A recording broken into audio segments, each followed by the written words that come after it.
Hello guys and gals. Today is the 1st of February. The day is Monday. The year is 2010. I was looking at an interesting article this morning that I want to pass along. The link for it is in the more info. And the article is entitled 15 Things You Never Noticed on the Dollar.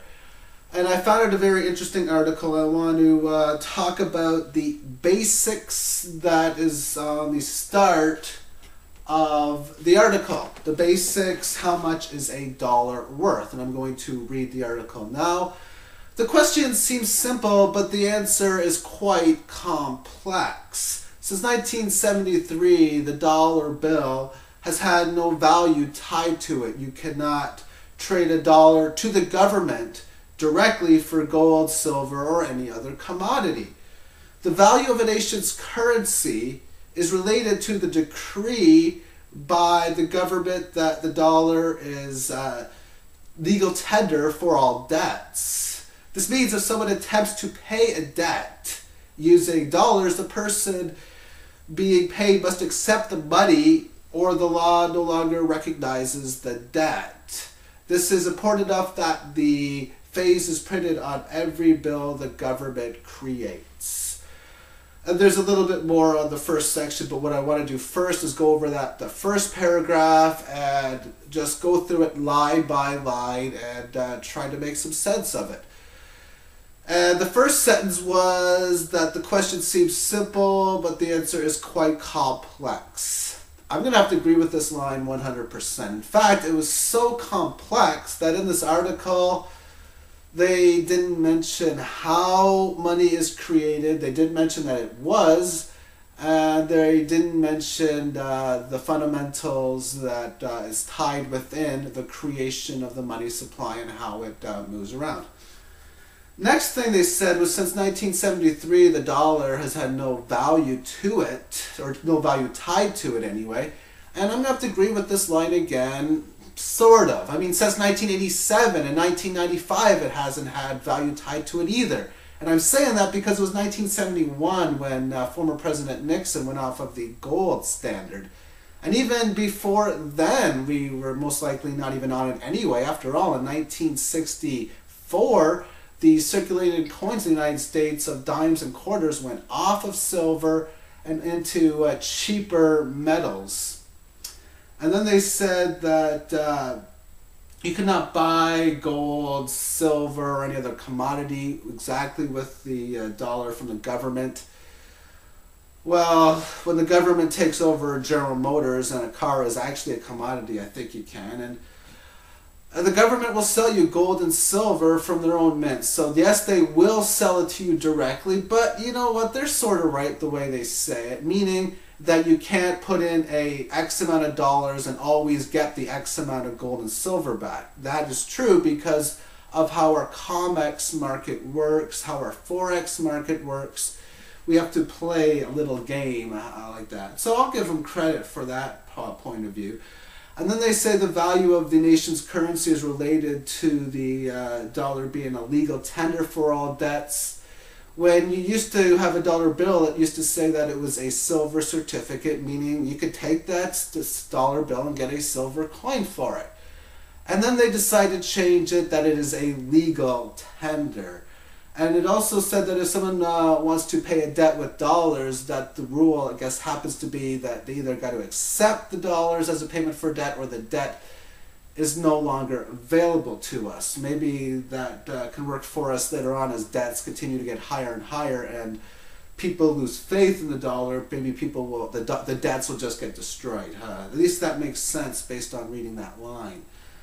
And it also says that it's important enough that the phase is printed on every bill the government creates. So they tell us there that the government creates money, but they don't tell us how and those sort of things. I've said on many videos how it's been done, or definitely given the links for videos like Money as Debt and the Zeitgeist Federal Reserve series. Do a YouTube search for that. You get some information for those answers. So they tell us that they create their own money. And what I found very interesting is I found another article this morning where a man in Georgia purchased a car at the end of 2009.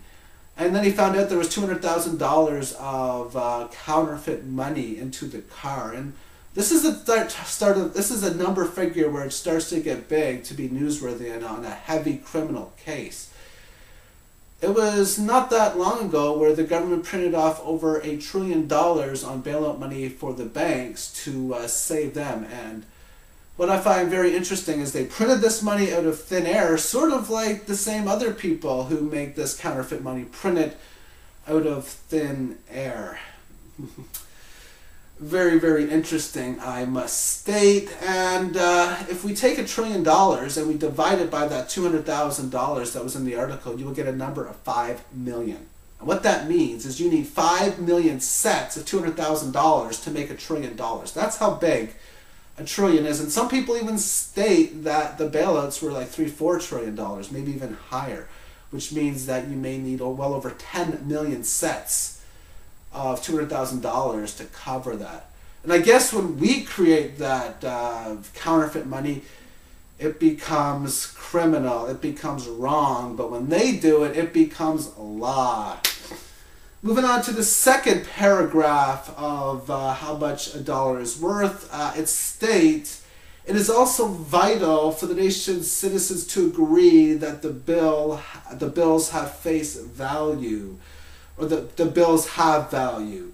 If the members of a society decided that they did not believe in the currency, it would quickly be worth no longer than the paper it is printed on. And for the record, each bill cost the government 6.4 cents. And I'm going to tell you why they're right about this, because it says that if society decided not to believe in the currency, then it would quickly be worth only what it is that it is printed on. And that is because humanitarians, as we work consciously together, if enough of us decide, screw the dollar type of attitude, then these type of actions are going to come into play. And at the start of the article, they state it is vital for the nation's citizens to agree that it has value. So it is vital for us to agree on this, thus we can continue being debt slaves within this monetary system. We can continue to have companies like Monsanto put GMOs in our food because we currently live in a capitalistic society where the rich get richer, poor get poorer, and the governments have no problem with them allowing companies to sell en masse products like, of course, GMOs in our foods. And there's just so many other different things that are for sale that hurt us as humanitarians. And not only hurt us because the products are so unhealthy or poisonous, but even because a lot of the stuff that they create is intentionally made to break down quicker, because it's smarter for companies over a 30 or 40 year period to get you to buy 6 or 7 of these products instead of 1 or 2. And that's really important for the monetary system. Yes, it creates debt, and what can I say? Debt's thus guaranteed, but it's important if we want to continue debt that we do this. Now, in reality or insanity, what smart decisions is to look at roots of problems, and then when you can find a root of a problem, then you can find solutions to fix the problems from the root, the disease, and not the symptom. Because with the bailouts, that's trying to fix the problem on the symptom, and that just makes the long-term situation that much worse. And thus we take a look at the dollar. How many people stress over dollars? How many marriages are ended because of dollars? Look at the fights. Look at all the crime that is committed because of dollars. And it is vital to keep this type of world going on like this. Yeah, what can I say? And I'm going to finish this video off with something in the lower part of this article. They were talking about different symbols and pictures within the dollar. And what I want to bring up is this little picture here. And this was on the article. They mentioned that there were 13 steps in the pyramids, and this was because of the number of original colonies what came through my mind this morning when I read this and saw this is the Mayan calendar. And I'm saying that because there should be 13 cycles within the calendar. A lot of people will believe that there's 9. I personally do not believe that for a second. 13 seems to be a powerful number. I'm still on the journey of figuring out why. It is a Fibonacci number, so there's a lot more to it than that. But I'm expecting in the next few years to find out why 13 is such a powerful number. And when I seen this, it looked like the Mayan calendar, as far as I'm concerned anyway. As far as the eye is concerned, they mentioned in this article that it's a visual representation of the words Anuit Coceptus or Copetus. I pronounce that wrong every time.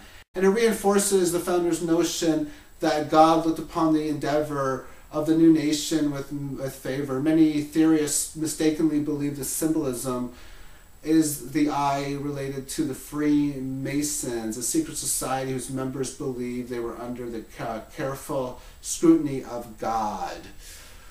Okay, I want to finish this off on this because maybe they're not called Freemasoners. Maybe they're called the Bilderberg Group, and that's why it's a misconception. And whether that's true or not, it doesn't matter, because what seems so evident to be true as we're moving to evidence to proof is that there are powers that be within our system, and it's just obvious that the powers that be are in control of the monetary system. So what name you want to give them, Freemasons, Bilderbergs, Bohemian Grove, New World Order, Illuminati, that's up for debate. That's why I use the word powers that be. It seems as if we have transcended from evidence to proof that this secret society happens to exist.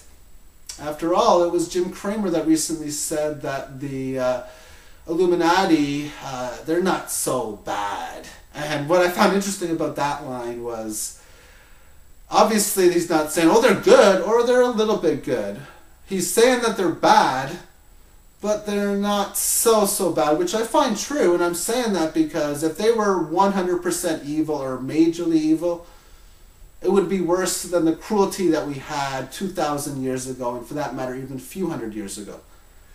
Nonetheless, I'm going to end the video at this, at that, at whatever. My grammar is C- at best. Nonetheless, thank you for watching this video, and have yourself a magnificent week, everyone. Bye-bye.